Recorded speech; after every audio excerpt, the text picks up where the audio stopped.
Good evening. Tonight we're reading Emma by Jane Austen. Chapter 14. Some change of countenance was necessary for each gentleman as they walked into Mrs. Weston's drawing-room.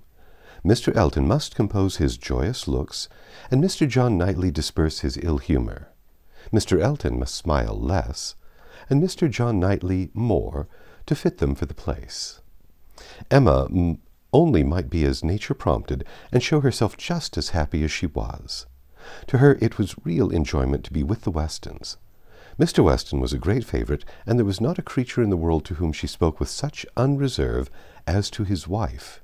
Not anyone to whom she related with such conviction of being listened to and understood, of being always interested and always intelligible, the little affairs, arrangements, perplexities, and pleasures of her father and herself.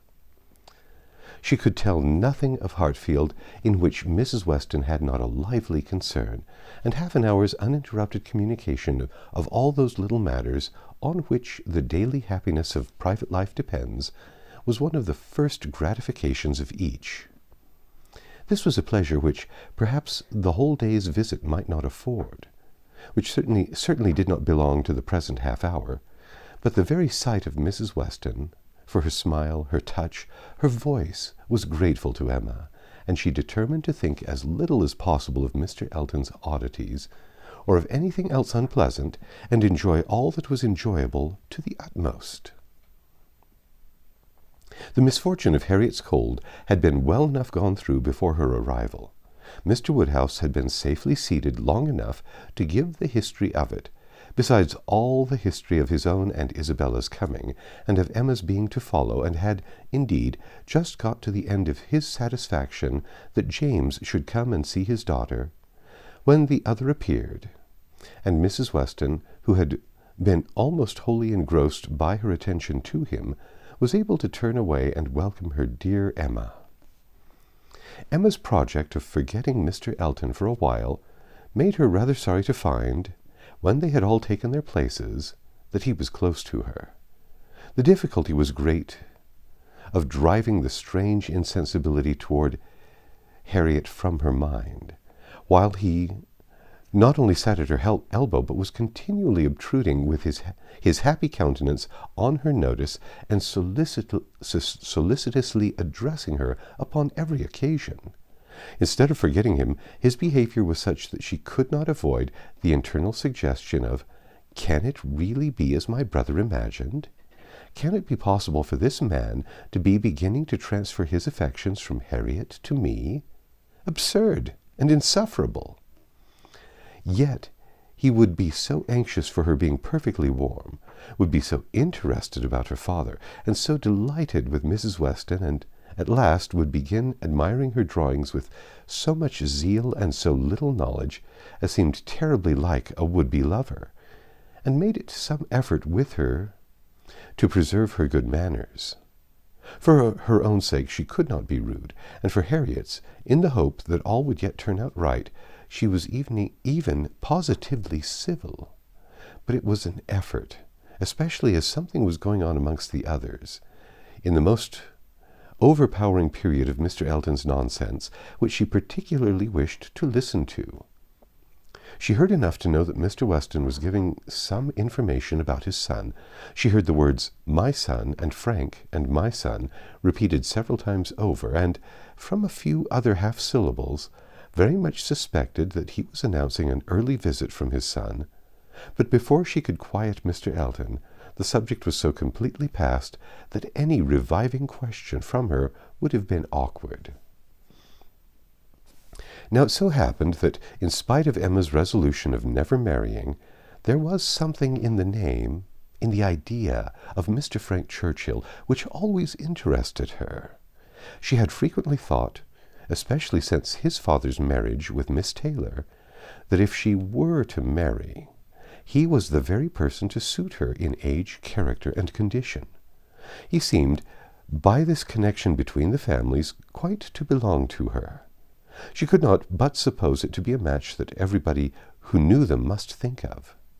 That Mr. and Mrs. Weston did think of it, she was very strongly persuaded, and though not meaning to be induced by him or by anybody else to give up a situation which she believed more replete with good than any she could change it for, she had a great curiosity to see him, a decided intention of finding him pleasant, of being liked by him to a certain degree, and a sort of pleasure in the idea of their being coupled in their friends' imaginations. With such sensations, Mr. Elton's civilities were dreadfully ill-timed, but she had the comfort of appearing very polite while feeling very cross, and of thinking that the rest of the visit could not possibly pass without bringing forward the same information again, or that the substance of it, from the open-hearted Mr. Weston. So it proved, for when, happily released from Mr. Elton, and seated by Mr. Weston at dinner, he made use of the very first interval in the cares of hospitality, the very first leisure from the saddle of mutton, to say to her, "We only want 2 more to be just the right number. I should like to see 2 more here, your pretty little friend, Miss Smith, and my son, and then I should say we were quite complete. I believe you did not hear me telling the others in the drawing-room that we are expecting Frank. I had a letter from him this morning, and he will be with us within a fortnight." Emma spoke with a very proper degree of pleasure, and fully assented to his proposition of Mr. Frank Churchill and Miss Smith making their party quite complete. "He has been wanting to come to us," continued Mr. Weston, "ever since September. Every letter has been full of it, but he cannot command his own time.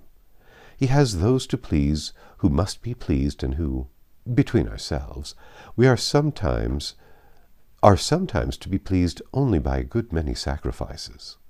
But now I have no doubt of seeing him here about the 2nd week in January." "What a very great pleasure it will be to you, and Mrs. Weston is so anxious to be acquainted with him that she must be almost as happy as yourself." "Yes, she would be, but she thinks there will be another put off. She does not depend upon his coming so much as I do, but she does not know the parties so well as I do. The case, you see, is, but this is quite between ourselves, I did not mention a syllable of it in the other room. There are secrets in families, you know. The case is that a party of friends are invited to pay a visit at Enscombe in January, and that Frank's coming depends on their being put off. If they are not put off, he cannot stir. But I know they will, because it is a family that a certain lady of some consequence at Enscombe has a particular dislike to, and though it is thought necessary to invite them once in 2 or 3 years, they always are put off when it comes to the point. I have not the smallest doubt of the issue. I am as confident of seeing Frank here before the middle of January as I am of being here myself. But your good friend there," nodding towards the upper end of the table, "has so few vagaries herself, and has been so little used to them at Hartfield, that she cannot calculate on their effect, as I have been long in the practice of doing." "I am sorry there should be anything like doubt in the case," replied Emma, "but am disposed to side with you, Mr. Weston. If you think he will come, I shall think so too, for you know Enscombe." "Yes, I have some right to that knowledge, though I have never been at the place in my life. She is an odd woman, but I never allow myself to speak ill of her on Frank's account, for I do believe her to be very fond of him. I used to think she was not capable of being fond of anybody except herself, but she has always been kind to him, in her way, allowing for little whims and caprices, and expecting everything to be as she likes. And it is no small credit, in my opinion, to him that he should exercise such an affection, for, though I would not say it to anybody else, she has no more heart than a stone to people in general, and the devil of a temper." Emma liked the subject so well that she began upon it to Mrs. Weston very soon after their moving into the drawing-room, wishing her joy, yet observing that she knew the first meeting must be rather alarming. Mrs. Weston agreed to it, but added that she should be very glad to be secure of undergoing the anxiety of a first meeting at the time talked of. "For I cannot depend upon his coming. I cannot be so sanguine as Mr. Weston. I am very much afraid that it will all end in nothing. Mr. Weston, I dare say, has been telling you exactly how the matter stands?" Yes, it seems to depend upon nothing but the ill humour of Mrs. Churchill, which I imagine to be the most certain thing in the world."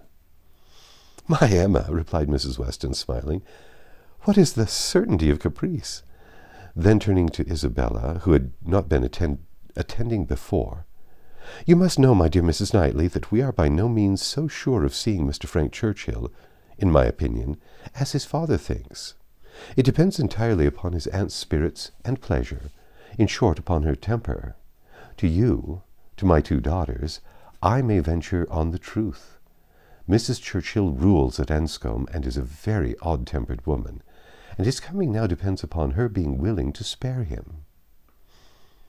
"Oh, Mrs. Churchill! Everybody knows Mrs. Churchill," replied Isabella, "and I am sure I never think of that poor young man without the greatest compassion. To be constantly living with an ill-tempered person must be dreadful. It is what we happily have never known anything of, but it must be a life of misery. What a blessing that she never had any children. Poor little creatures, how unhappy she would have made them." Emma wished she had been alone with Mrs. Weston. She should then have heard more. Mrs. Weston would speak to her with a degree of unreserve which she would not hazard with Isabella, and she really believed would scarcely try to conceal anything relative to the Churchills from her, excepting those views on the young man of which her own imagination had already given her such instinctive knowledge. But at present there was nothing more to be said. Mr. Woodhouse very soon followed them into the drawing-room. To be sitting long after dinner was a confinement that he could not endure. Neither wine nor conversation was anything to him, and gladly did he move to those with whom he was always comfortable. While he talked to Isabella, however, Emma found an opportunity of saying, "And so you do not consider this visit from your son as by any means certain? I am sorry for it. The introduction must be unpleasant whenever it takes place, and the sooner it could be over the better." "Yes, and every delay makes one more apprehensive of other delays. Even if this family, the Braithwaites, are put off, I am still afraid that some excuse may be found for disappointing us.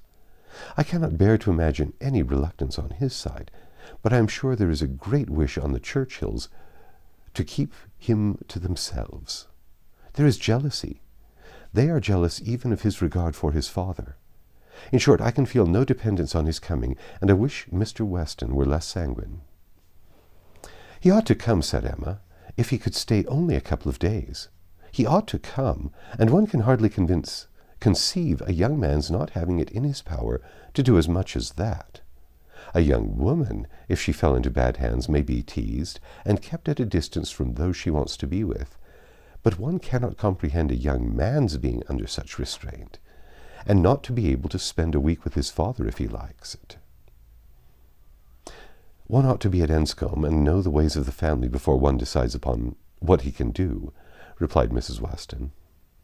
"One ought to use the same caution, perhaps, in judging of the conduct of any one individual of any one family. But Enscombe, I believe, certainly must not be judged by general rules. She is so very unreasonable, and everything gives way to her." "But she is so fond of the nephew. He is so very great a favourite. Now, according to my idea of Mrs. Churchill, it would be most natural that, while she makes no sacrifice for the comfort of the husband, to whom she owes everything, while she exercises incessant caprice towards him, she should frequently be governed by the nephew, to whom she owes nothing at all." "My dearest Emma, do not pretend with your sweet temper to understand a bad one, or to lay down rules for it. You must let it go its own way. I have no doubt of his having, at times, considerable influence, but it may be perfectly impossible for him to know beforehand when it will be." Emma listened, and then coolly said, "I shall not be satisfied unless he comes." "He may have a great deal of influence on some points," continued Mrs. Weston, "and on others very little, and among those on which she is beyond his reach. It is but too likely that very circumstance of his coming away from them to visit us. That's the end of chapter 14. Come back tomorrow and we'll read chapter 15.